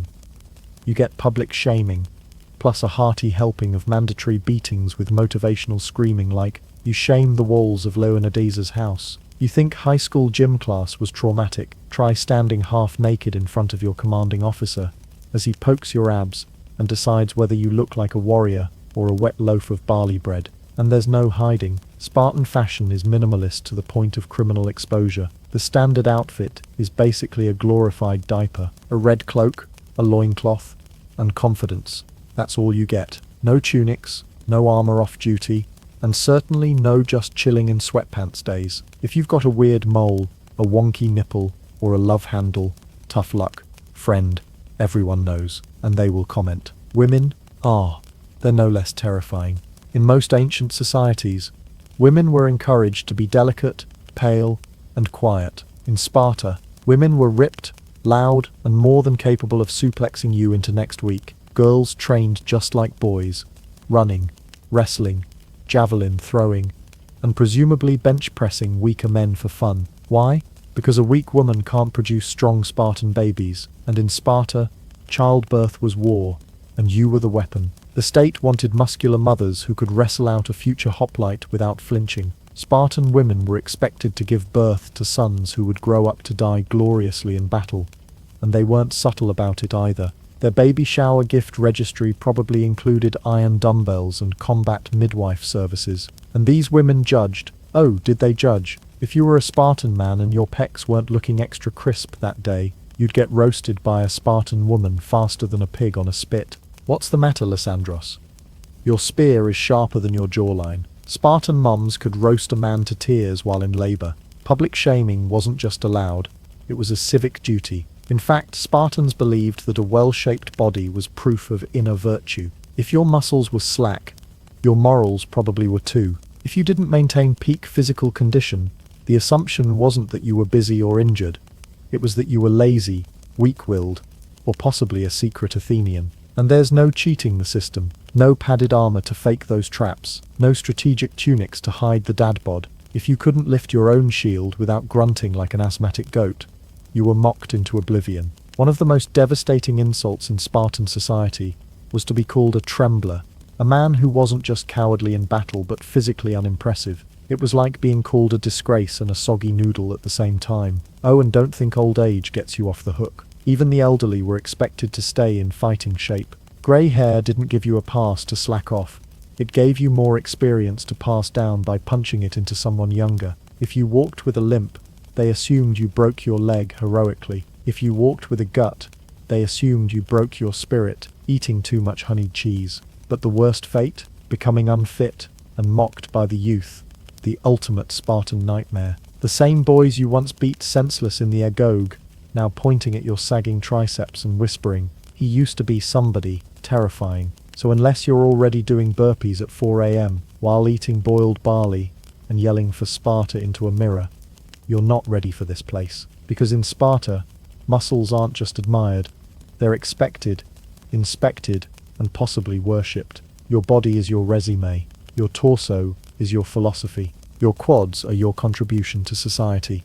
And if you don't look like you were carved by Zeus himself during a thunderstorm, well, there's always Mount Taygetus. So you thought maybe you could dodge the trauma by being born a girl in Sparta, slide through life doing embroidery, humming softly, maybe crushing grapes with your dainty feet. Guess again. Because while boys were off stabbing each other over cheese, Spartan girls were sprinting barefoot across fields, hurling javelins through the sky, and flexing on every other ancient culture's idea of feminine. In Sparta, femininity came with deltoids. See, most ancient societies had a sit quietly and bear children model for women, but Sparta said, why not raise women who could crush a boar's spine with a thigh squeeze? This wasn't girl power, it was girl dominance. Spartan girls didn't just run, they outran. They didn't just train, they outtrained. If there was a CrossFit Olympus, they'd already be regional champions. And it wasn't just encouraged, it was legally expected. A weak Spartan woman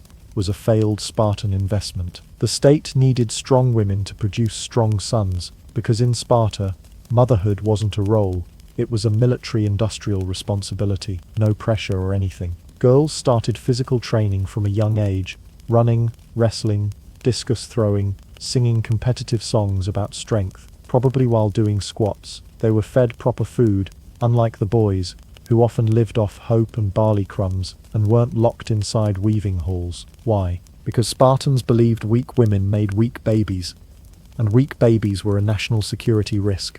Your average Spartan girl could probably lift her own dowry. And speaking of dowries, let's talk rights. Unlike most ancient women who were basically living decorations in their husband's home, Spartan women had legal clout.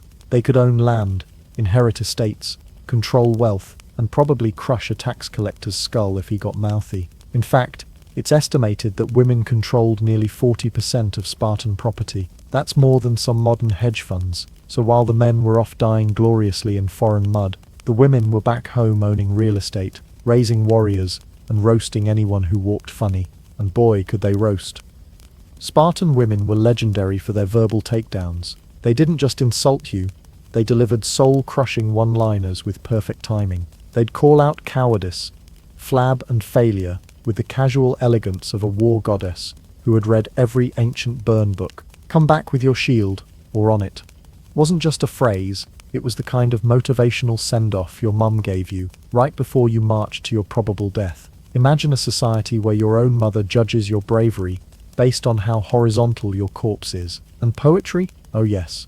Spartan women dabbled in that too. But not the roses are red, violets are blue kind. Their poems were epic athletic diss tracks. If you challenged a Spartan girl to a foot race, and she smoked you, which she would, you could expect a rhymed, metered eulogy for your pride within the hour, delivered publicly, probably while she was doing push-ups. But even with all that strength, Spartan women weren't brutes. They were celebrated, not sidelined.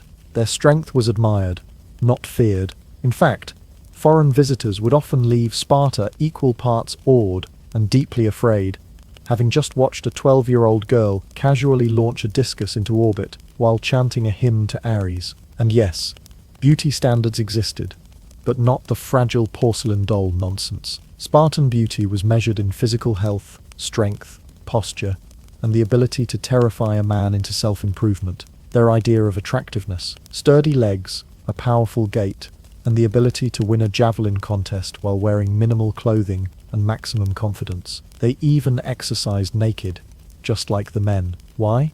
Because Spartans had zero chill when it came to body confidence. If you couldn't lift, run, or wrestle in the nude, were you even trying? So no, being born a girl in Sparta didn't mean you were spared. It meant you were expected to be a beast, emotionally stable, economically powerful, and physically capable of bench pressing your future husband, if necessary.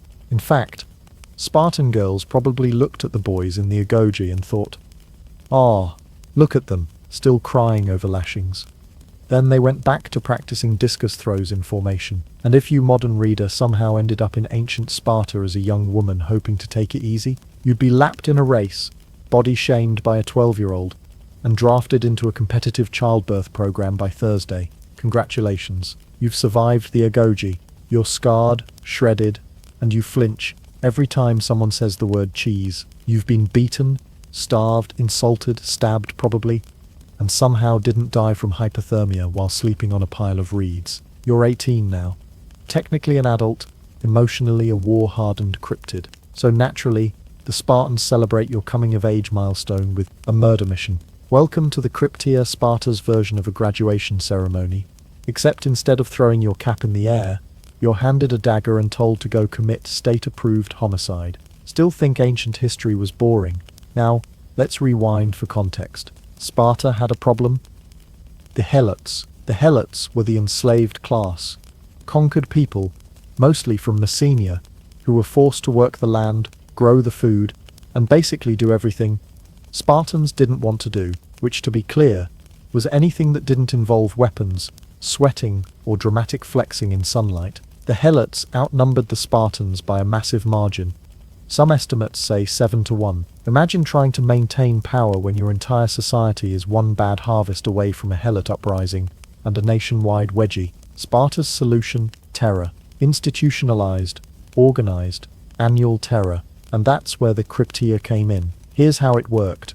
A group of the most promising young Spartan males, usually the best Aoge graduates, that is, the ones who stabbed with extra flair, were selected to participate. They were stripped of normal citizenship for a time, sent into the countryside and told, blend in, lurk in the shadows, and kill helots, quietly. Yes, this was the test. No chariot races, no philosophy essays, just full-on secret police behavior with zero accountability. The rules were simple.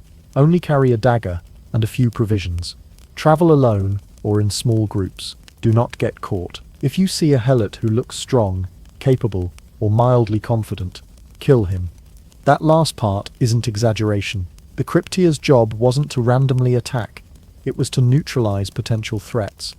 If a helot had muscles, or seemed like he might one day dream of freedom, that was enough. Bam, dagger time. The young Spartans would hide during the day, then strike at night. Silent, calculating, and legally protected by the state, they learned how to move like ghosts, kill like snakes, and live like murder hobos for weeks on end. This wasn't just cruelty for sport, though it definitely flirted with it.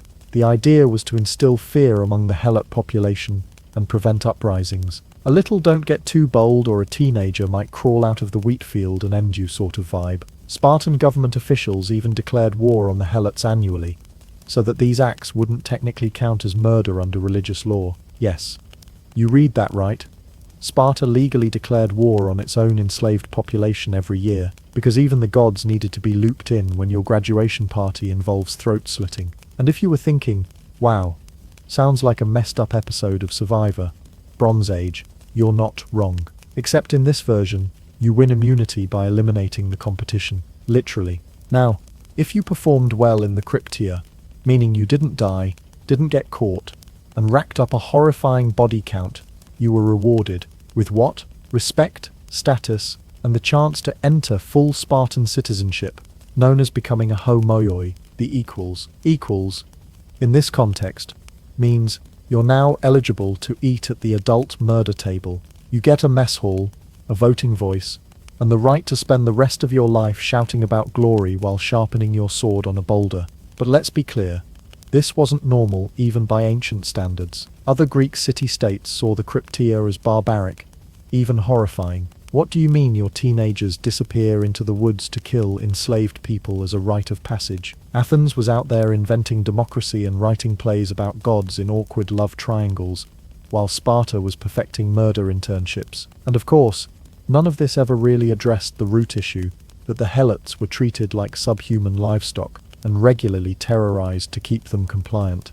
The Cryptia wasn't just about building stealth, it was about maintaining a brutal, militarized social hierarchy. So yeah, you graduate by sneaking into farmlands under cover of darkness, ending lives with a knife, and returning home, having proven that you're emotionally dead enough to be trusted with Spartan citizenship.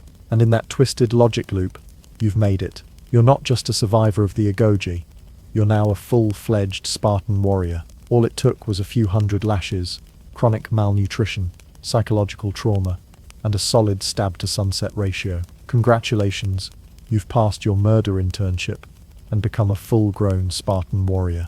You'd think this would be the part where you get to retire to a nice stone villa, sip olive oil under the Mediterranean sun, and write poetry about your emotionally complex biceps. Nope, you're still not done suffering. Welcome to adult Spartan life. A thrilling, action-packed saga of pig's blood soup, constant war prep, and zero personal space. Still living in the barracks. Bro, first off, you don't get your own house, or room, or even a decent corner. Even though you're now a terrifying adult, with multiple confirmed kills and thighs that could snap a donkey in half, you're still forced to live in military barracks with the same dudes you grew up getting flogged beside. And not for a week, not for a few years, until you're 30. That's right.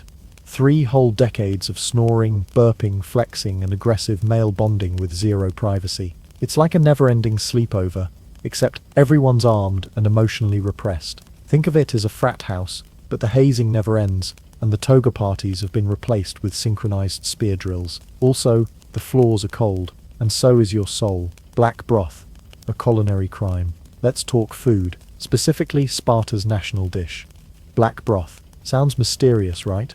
Like something a warlock might eat under a blood moon? Spoiler, it's just as cursed as it sounds. Black broth, or melazomos, was a horrifying sludge made from pig's blood, vinegar, and salt. Sometimes pork bits were tossed in for texture. It was served hot, in bowls, with no seasoning, no bread, and absolutely no joy. To Spartans, this was peak nutrition. To everyone else in Greece, it was a bowl of literal nightmares. A visiting Sybarite, basically a fancy food critic from a rich city, once tried it and gagged. When asked how Spartans could eat such stuff, he replied, with the help of war, hunger, and desperation, Spartans didn't care. In fact, they saw this culinary torment as a badge of honor. The worse it tasted, the more manly you were for eating it. Want dessert? Too bad. Dessert is for poets and cowards, all war, all the time. And speaking of manliness, welcome to your new daily routine. Train, patrol, polish weapons. Do push-ups until your soul leaves your body. Then train some more. You thought the Aoge was bad. Now you've graduated to constant professional warfare. Sparta didn't just prepare for war, it marinated in it. Your entire adult life revolves around being ready to stab someone at a moment's notice. Ideally, while shirtless and glistening, you practice phalanx formations until your legs scream. You train in shield drills until your arms go numb. You spar with other soldiers, sometimes until one of you breaks a rib and politely pretends it didn't happen. You're basically a walking weapon with a six-pack, but you're not allowed to act like you know that. Modesty was a virtue. Flexing in the mirror. No mirror. Showing off in front of women. She'll out-deadlift you, remember? Romance. Rare. Privacy. Mythical. Now let's talk about your emotional life. LOL. Just kidding. Spartans didn't have those. Marriage in Sparta was weird. Men were encouraged to marry in their 20s but weren't allowed to live with their wives until they turned 30. Yes, the state actually banned husbands from moving in with their own spouses. Until then, if you wanted to visit your wife, you had to sneak out of the barracks at night, like a hormonal teenager. Imagine climbing out the window at 2 a.m. in full armor just to whisper sweet nothings and awkwardly climb into a haystack for 30 minutes of state-forbidden romance. Romantic? Maybe. Creepy? Definitely. Efficient family planning? Not really. Women, meanwhile, ran the households, managed property, and raised your children with the kind of intensity that makes CrossFit look lazy. Also, Spartan wives were known for their sharp tongues and sharper expectations. If you came home from battle without a scar, expect a scolding. Didn't die gloriously enough, enjoy sleeping in the barn. Weren't brave enough to insult an Athenian poet in public, divorce. Spartan edition. The state is your mom now. And finally, we must address the main theme of Spartan adulthood. You are not your own person. You live for Sparta. You bleed for Sparta. You don't even eat without Sparta's permission. Every aspect of your life is controlled by the state. What you eat, where you sleep, how you fight, when you breed. Your individual desires, irrelevant. Your hobbies, if they don't involve javelins or pain, delete them. Even your conversations are monitored. Spartans were trained to speak in laconic phrases, short, sharp sentences, with maximum sus and minimum fluff. If you say too much, you're either weak or Athenian. Want to write poetry? Too bad. Want to paint? Get out. Want to cry? Do it in battle where no one can see. So to sum up, becoming an adult in Sparta means enduring horrible soup, endless training, regulated marriage sneaking, and living with sweaty bros for most of your prime years, all while trying not to die in a battle that someone else started. Still think you'd last a day in ancient Sparta? What happens if you run away from battle? Running away from battle in Sparta wasn't just frowned upon. It was a one-way ticket to becoming the village pariah, the human equivalent of a wet sock at a hoplite picnic. While most cultures in history understood that, hey, sometimes self-preservation is important, the Spartans took the opposite approach. They decided that dying in battle was not just heroic, it was practically mandatory. Survival was great, but only if it came with a sword in your gut and your shield still in your hand. In fact, shields were symbolic. If you dropped yours in retreat, it wasn't just oops, it was whelp. Guess you're exiled from basic human respect. Spartan mothers were known to tell their sons, come back with your shield, or on it. That was not a metaphor. You either came home as a victorious warrior, or as a corpse being carried like a war-torn casserole dish. Coming home empty-handed, because you panicked and tossed your shield into a bush to run faster. You might as well have stapled coward to your forehead. So what happened if you broke this sacred stabby contract and dared to run away? Oh, the state had plans for you. First, the cloak. Not just any cloak. A special, patchy, multicolored monstrosity that screamed, "I am a disgrace to Sparta," and probably cry during thunderstorms. You'd be forced to wear it around town. A fashion statement designed to make toddlers point at you and warriors spit at your feet. This was the ancient world's version of the Scarlet Letter, except instead of being judged for love, you were judged for not dying violently enough. Then came the silent treatment, and not just from strangers. Your own family could disown you. One famous story tells of a Spartan mother who was informed her son had died bravely in battle. She straightened up, nodded, and said, "Good. He was mine." But another mother, upon hearing her son had survived by fleeing, replied coldly, "He is not mine." She basically unfriended him from existence. No inheritance, no homecoming. Just the eternal awkwardness of knowing that even your mum would rather you be a ghost than a coward. Socially, you were radioactive. You couldn't hold public office, couldn't vote, couldn't marry a respectable Spartan woman. You became a trembler, a specific category of social outcast with a name that literally implied you were still shaking from your disgrace. You might still be alive, technically, but your life was now one long game of don't make eye contact. Why the extreme measures? Because Sparta's entire society was built around the idea that fearlessness in battle was the glue holding everything together. Every citizen was a soldier, and every soldier had to believe that their fellow Spartans would stand and fight to the death without flinching. The second you let someone get away with turning tail, you opened the floodgates to 100 other scared teenagers going, "Well, if Thrasymachus got to run away and just got a bad cloak, maybe I'll try it too." Nope. Sparta wasn't about to let peer pressure work in reverse, so they made the punishment worse than death. Living with shame in Sparta was like being condemned to a slow-motion execution of your reputation. You'd attend festivals where no one spoke to you, stand in lines where people cut in front of you, be mocked by small children and middle-aged women who could probably beat you up. You weren't just disliked, you were an open wound on the pride of the city. And if you think someone could, say, move away to Athens and start over with a nice pottery career, think again. Even abroad, your shame followed you. Spartan reputation was legendary, and if you were known as the guy who ran away, you didn't get a clean slate.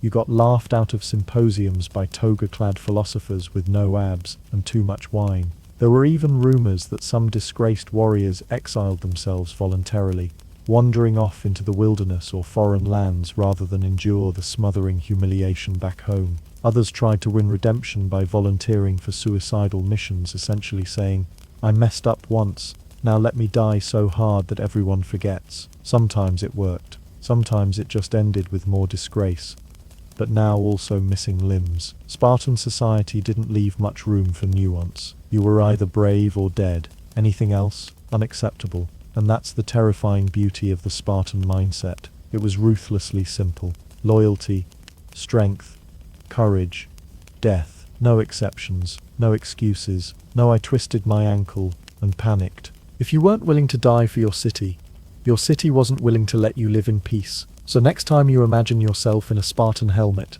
standing proud with a spear in the hot Mediterranean sun, just remember, if you so much as flinch at the wrong time, you're one bad cloak away from being ghosted by your own mother. So, why did they live like this? You might be sitting there wondering, why on earth would anyone agree to live like this? To have their entire life revolve around pain, discipline, and public floggings for cheese theft? Well, buckle up, because Sparta wasn't some random boot camp where people showed up for fun.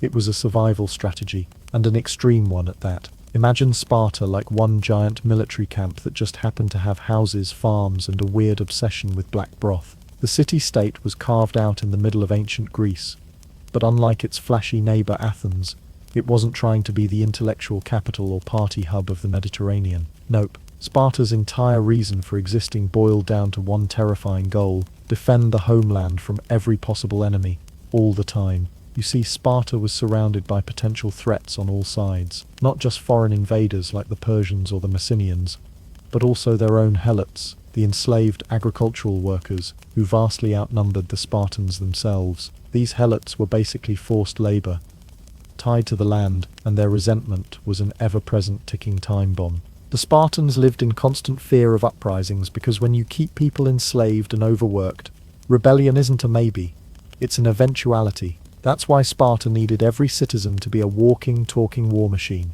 They weren't just training for occasional battles or glory hunts, they were training for perpetual warfare and social control. Every Spartan was a soldier first, a citizen second, and a human being somewhere way down the list. The entire society was engineered to produce a population of highly disciplined warriors who could crush enemies abroad and keep their own enslaved workforce terrified and in line at home. Their answer to this existential threat: ruthless militarization, no compromises, no distractions like art, philosophy, or having fun. The Aoge school system hammered boys into shape. Spartan women were raised to be strong to bear stronger children, and even adult men lived like soldiers until their 30s. It was a total war society, where everything, education, family life, social norms, revolved around the sword. And here's the kicker: it worked. For centuries, Sparta was the envy and dread of the ancient world. They produced soldiers that could stand toe-to-toe with anyone.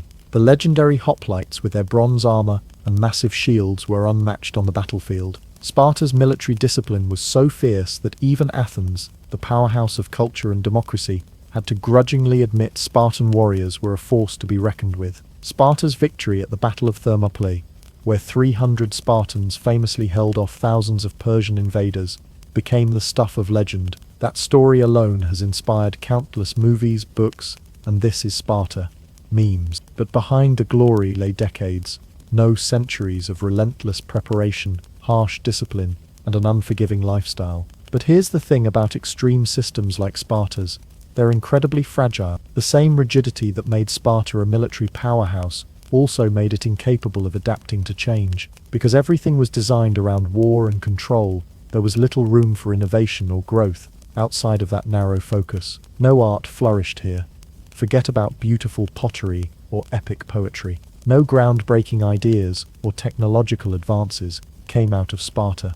The city-state was like a machine stuck in a loop, churning out soldiers, but not much else. And when the times changed, when new enemies emerged, or the political landscape shifted, the Spartan system showed its cracks. Their obsession with maintaining a pure warrior class meant they had a dwindling population of actual citizens. Wars and harsh training thinned their ranks, and the social structure made it difficult to replenish numbers or incorporate outsiders. Without a steady flow of fresh, strong recruits, the military might that had once been Sparta's pride began to fade. Plus, the reliance on the helot slaves backfired. Constant revolts drained Spartan resources, and their brutal suppression tactics created enemies both inside and outside the city walls. Sparta's inability to reform or modernize politically and socially left it isolated and vulnerable.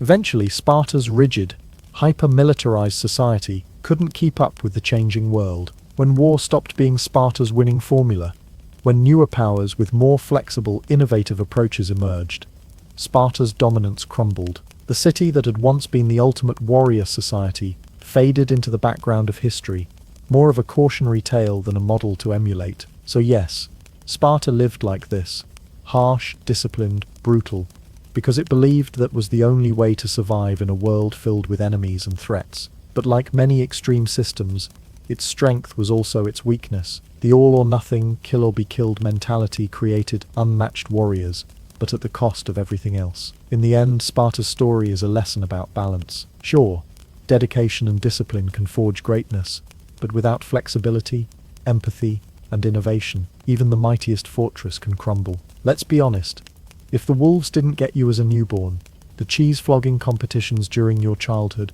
probably would have broken your spirit by age 10. Even if you somehow powered through the brutal murder internship known as the Cryptia, survived years of sleeping naked on scratchy reeds in freezing barracks, and endured endless marches while your muscles screamed for mercy, your troubles wouldn't be over. You'd still likely lose in a javelin contest to a 14-year-old Spartan girl named Thrya, who trains by chasing wild boars through the woods for fun. No, seriously, that's how Spartan girls got strong. Sparta was intense, violent, relentless, the ancient equivalent of signing up for a lifetime membership to a boot camp run by drill sergeants, who moonlight as medieval torturers. Comfort? Nope.